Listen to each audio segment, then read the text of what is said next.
মায়ের দোয়া ক্রিকেট টিমের 321 রান দেখার পর আমরা অনেকেই ভাবছি না যে ম্যাচটা হয়তো জিতে যাবো। ঠিক তদ্রুপ শেফালির প্রেমে যখন আমি পড়ছিলাম, আমি নিজেও ভাবছিলাম যে না, শেফালি মনে হয় আমাকে অনেক ভালোবাসে, কিন্তু দিন শেষে ফলাফল গাবগাছ। এবার এই জায়গায় দেখো যে আমাদের কোচ কি প্ল্যান করছে। ভাইয়া তোর 3টে স্পিনার নয় কেন নামও লাগবো ভাইয়া? এত স্পিনার মানে 5 জন খাইলে স্পিনারই বল করছে। এবার মাহমুদুল্লাহ বল করে তো 6 জন হয়ে যেতে বই। আফিফ, সৌম্য তাদেরকে পর্যন্ত লাগাই দিছে। নাসুম আছে, মেহেদি হাসান, মিরাজ আছে, তারপর রিশাদ হোসেন আছে। তাহলে মাহমুদুল্লাহ বল করলে ইন্ডিয়া 6 জন হয়ে যেত না?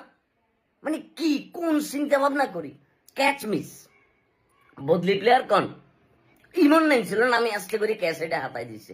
ইম্পর্টেন্ট কিছু গতকালে সৌম্য কিন্তু একটা দারুণ ক্যাচ দিচ্ছে। এখন আসলে আমরা দোষটা কারে দিব? দোষটা আসলে আমাদের কপালে।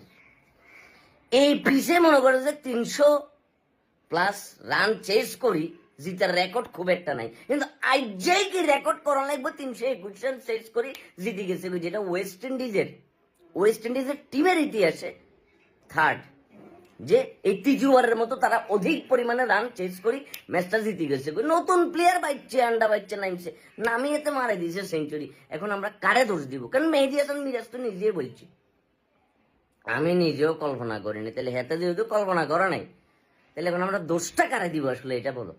মেহেদি হাসান, মিরাজ লাস্ট 6টা ম্যাচে ক্যাপ্টেন্সি করছে, এর ভিতরে মধ্যে 5টা ম্যাচে কি আমরা ফুটে গেছি, তার মানে তার ফুটার রেট 100%।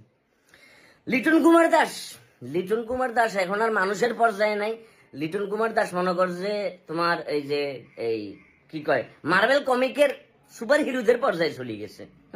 কারণ তাকে শুধু আমরা এখন দেখবো, তাকে সালাম দিমো, তার দিকে মাথা ঝুঁকি সম্মান জানাবো, এইটুকুই। সে দলে রান করলো কি করলো না এটা নিয়ে আসলে কারো খুব একটা আসা যায় না। তবে লিটন কুমার দাস, তুমি চাইলে কিন্তু জুনিয়র সাকিব, আমাদের পেস বোলার সাকিবের কাছ থেকে ব্যাটিং পরামর্শ নিতে পারো।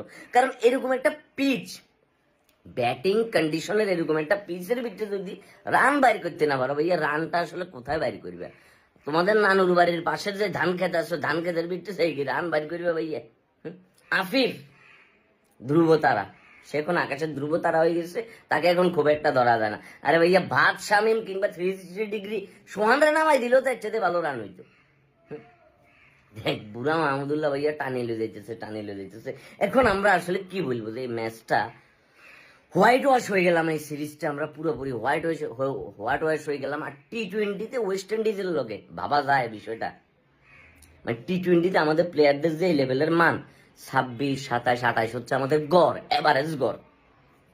সে জায়গায় ওয়েস্ট ইন্ডিজের প্লেয়াররা যে কুত্তা বানানিটা, ফাগলা বানানিটা আমাদেরকে দিবে, কাসাম কাকার মাইক ধরাই দিবে, শেফালির মার গাভীর দুধের চা ধরাই দিবে, আমরা কর্মটা কি? কোথায় যাবো? টেনশন। যাই হোক, সবাই ভালো থাকো, সুস্থ থাকো। গোসল করতে চলে গেলাম, শুক্রবার জুমার দিন, নামাজ পড়তে টেনশন করছে, জিলাপি এনলে ভাইয়ের নামে খাইছি।